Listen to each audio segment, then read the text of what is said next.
느부갓네살 왕이 그 지역을 전부 이렇게 점령해 가기 시작하는데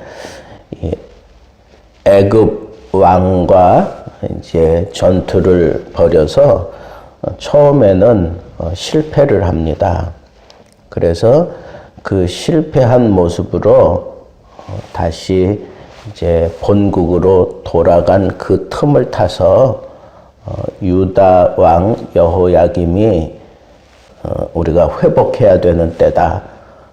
그렇게 생각하고 배반을 하죠.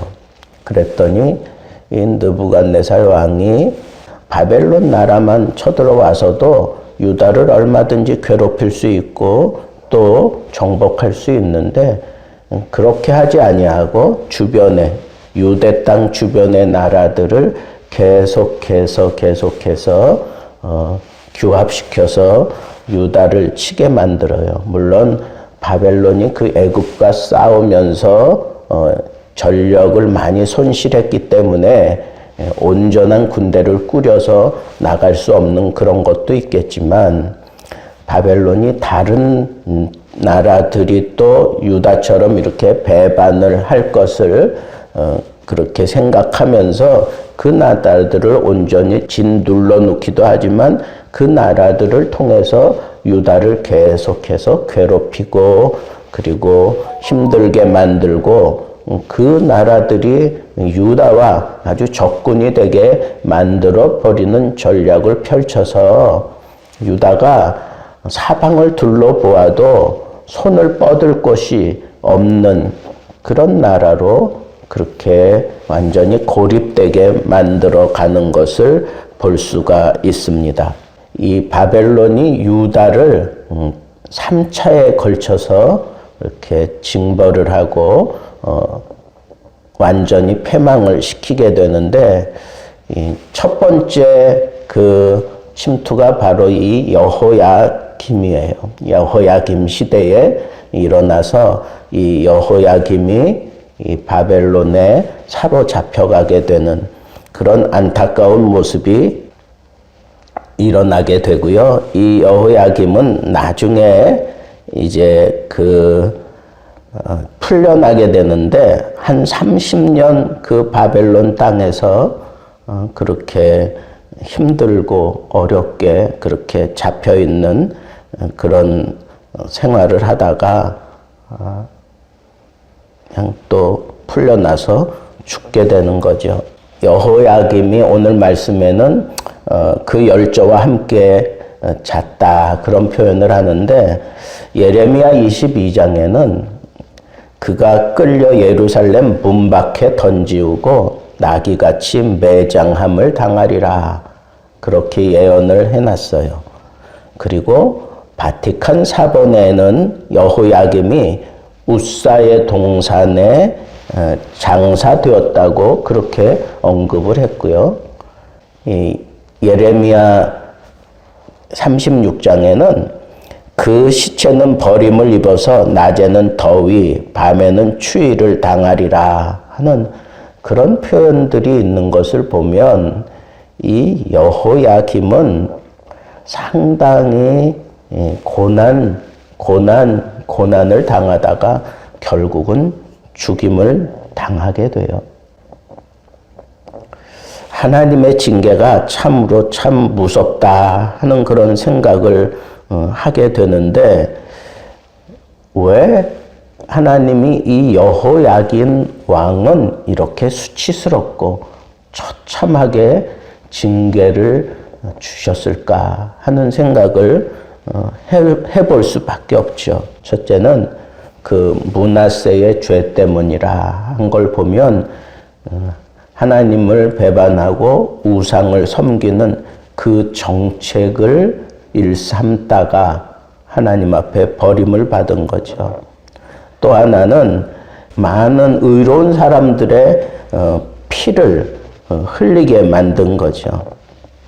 의로운 사람들의 피를 흘렸기 때문에 하나님께서 이런 징계를 심각하게 내릴 수밖에 없었다는 거예요.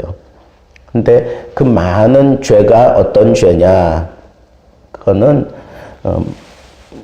몰록에게, 그러니까 그 불 가운데로 자녀들을 보내서 죽임을 당하게 하는 그런 피 흘림. 그 다음에 선지자들을 잡아 죽인. 그래서 이사야 선지자도 살해를 당하고, 그리고 예루살렘에 사는 경건한 사람들, 의로운 사람들을 박해하고 피 흘리게 만든 그런 죄악들이 이 므낫세로부터 시작해서 그 자녀들에게 계속해서 그 잘못된 악이 그대로 전수되어서 실행되어졌기 때문에 하나님께서는 오늘 말씀의 표현 보니까 아주 가차없이 물리치셨다라고 하는 그런 표현을 했는데, 이거는 뭐 사람이 이렇게 막 뭔가를 도움을 청하면서 찾아올 때 아예 돌아앉아 섰다는 거예요. 돌아앉아 버렸다, 그런 의미야. 더 이상은 내가 너희들을 이제는 어떻게 봐주지 않겠다 하는 그런 표현으로 이렇게 하나님께서 물리치신다라고 그렇게 오늘 본문 말씀에 그렇게 정하고 있는 것을 보게 됩니다. 여기서 우리가 분명하게 붙잡아야 될 교훈이 뭐냐? 한 나라에 일어서고 망하는 거, 왕이 일어나고 폐위당하는 거, 이런 모든 개인과 나라의 흥망성쇠는 오로지 하나님의 손아귀에 잡혀 있다고 하는 거예요. 흥망성쇠가 하나님의 손아귀에 있다는 거예요. 하나님의 손에서 벗어날 수 없다는 거예요. 그런데도 불구하고 하나님만 섬기며 하나님만 바라보며 살아야 될 왕이 하나님을 정면으로 대적하고 다른 우상들을 끌어들이고 무지한 자의 피를 흘려 하나님을 괴롭게 하고, 그리고 하나님의 말씀을 전하는 선지자들을 가차없이 살해해 죽여버리는 이런 극악무도한 짓을 저지른 그 대가로 그 왕이 아주 처참하게 징계를 당하고, 어쩌면 저렇게 징계당할 수가 있을까 싶을 정도로 비참하고 처참한 모습으로 그렇게 만국의 그 하늘 짊어지고 나라와 함께 죽어가야 되는 그런 비참한 모습을 우리가 보게 됩니다. 하나님 손아귀에서 하나님께 순종하며 살아가면 성하고, 그리고 하나님이 평안하게 하고 번영시켜 주는데, 왜 그 길을 버리고 하나님을 정면으로 대적하고 악한 우상들을 끌어들이고 하나님의 말씀을 기준을 삼지 못하고 교만해져서 틈만 나면 이웃 나라의 도움을 청하고 하나님을 의지하며 살지 못하는 이런 망신상스러운 일들을 저지를 수밖에 없느냐고요. 그건 이미 그 나라에 파고드는 죄 때문에 그런 거예요. 죄. 이 죄가 얼마나 정가성이 강해요. 이 죄는 한번 뿌리를 내리기 시작하면 그 죄를 송두리째 끄집어내기가 너무 힘든 거예요. 우리가 예수 믿고 구원받으며 감격스러운 모습으로 하늘의 은혜를 입고 살아가는 중에도 내 속에 여전히 그 죄의 뿌리가 남아있어서 죄성이 농후했던 사람이라 그 죄성이 자기를 부를 때 그냥 가차없이 그 길을 선택하고 또 넘어지고 또 엎어지고 그러는 모습이 오늘날 우리들의 모습이 아닌가 하는 생각을 하게 되는 거예요. 흥망성쇠가 하나님의 손에 있다면 하나님께 온전히 순종하며 살아야 되지만 그러지 못하는 그 이유는 이 죄가 파고든 그 자리는 그 뿌리가 여전히 남아 있기 때문에, 그래서 그 유혹을 늘 우리가 받으면서 영적인 싸움을 하지 않으면 우리가 하늘의 신분 가지고서도 이 세상의 추악한 모습으로 거침없이 살아가는 그런 모습도 우리의 진솔한 모습이 아닐까 하는 생각을 하게 됩니다. 저는 오늘 말씀 가운데 이 말씀 하나는 내가 놓지 말아야 되겠다 하는 것, 그것은 하나님의 말씀대로 이 모든 일들이 풀어져 가는 거예요. 오늘 말씀에도 분명히 그렇게 얘기를 해요. 여호와의 선지자를 통하여 하신 말씀과 같이 내가 이 바벨론에서 벗어나야 되는 그런 찬스다라고 생각하고 그렇게 배신을 하지만 하나님께서는 여전히 그 여호야긴 그 시대에 많은 적들을 통해서 그 예루살렘을 둘러싸는 선지자들이 그렇게 예언을 해놨는데 그 예언을 무시하고 그 예언을 듣지 않고 자기 멋대로 판단하고 자기 멋대로 살다가 결국은 그 말씀하신 대로 그런 형편이 그렇게 이루어지고 있어요. 그런 것을 보면서도 말씀으로 돌아가지 않아요. 말씀대로 모든 상황이 다 이루어지는 것을 자기 눈앞에 보면서도 하나님께 돌아갈 생각을 안 해요.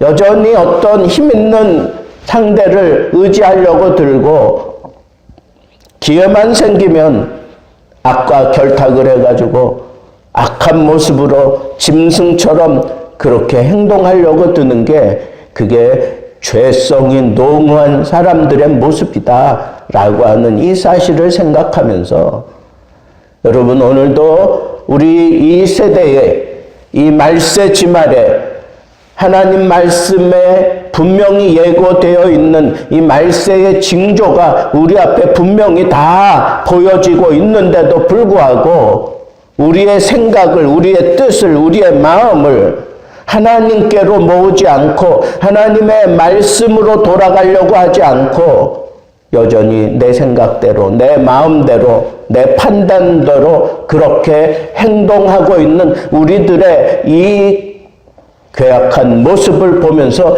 통탄해야 하는 사람들이 일어나야 된다는 거예요. 그러지 않고는 이 처참한 자리에서 우리 벗어날 수 없어요. 분명히 말씀하신 대로 모든 것들이 다 이루어지는데 그걸 보면서도 말씀으로 돌아가지 못하게 하는 게 그 죄성이 그 사람 심령 가운데 역사하고 있기 때문에 그래요. 이거 잘못된 거 분명히 알면서도 그쪽으로 막 달려 들어가는 거, 이거 죄가 나를 사로잡아 멸망의 문으로 막 끌고 가는 그런 역사가 막 일어나는데도 하나님께로 돌아가지 않아요. 회개하지 않아요. 여호야긴이 이렇게 고생하다가 죽는데 회개했다는 모습은 나오질 않아. 회개하는 그런 모습이 나오지 않아요. 여러분, 죄가 우리를 사로잡기 시작할 때 정신 차려야 돼요.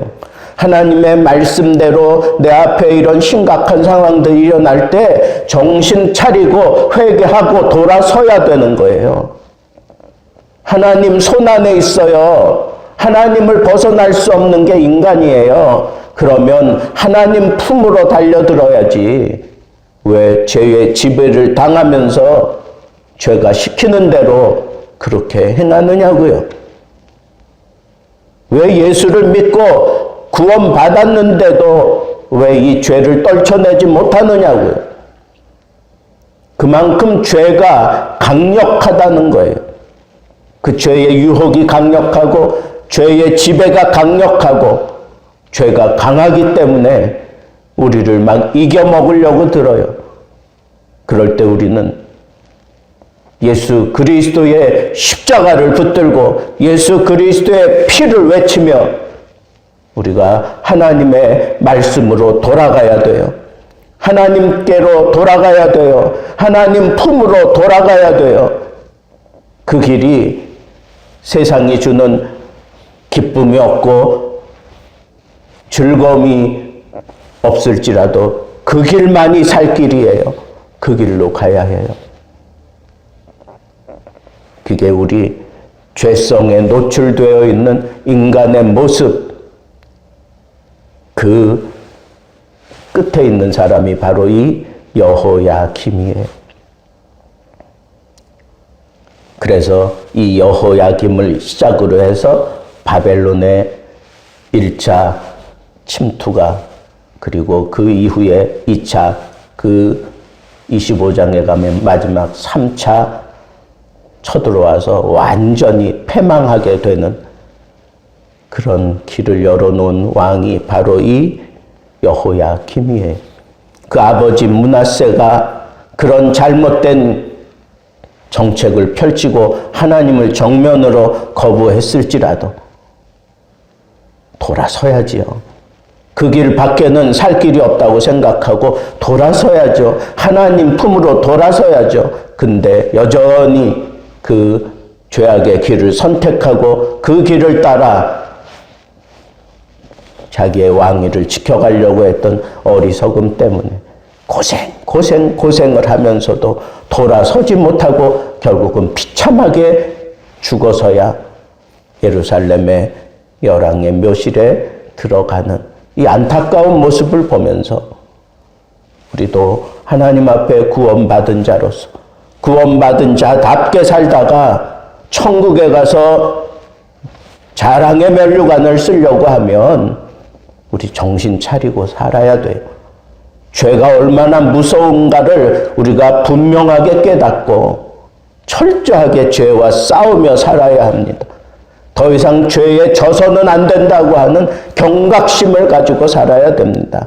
이 정도쯤이야 괜찮겠지 생각하면 안 됩니다. 한번 스물 파고들었던 그 죄는 어느샌가 나를 완전히 다 뒤덮어버리고 말 거예요. 죄는 모양이라도 버리라 그랬어요. 그림자도 내 속에 파고들지 못하도록 철저하게 성령에 의지해서 말씀에 의지해서 예수 그리스도의 십자가를 붙들고 이 죄와 싸우며 승리하는 삶을 살 줄 아는 멋진 하나님의 백성으로 남은 인생 살게 되기를 주님의 이름으로 축복합니다.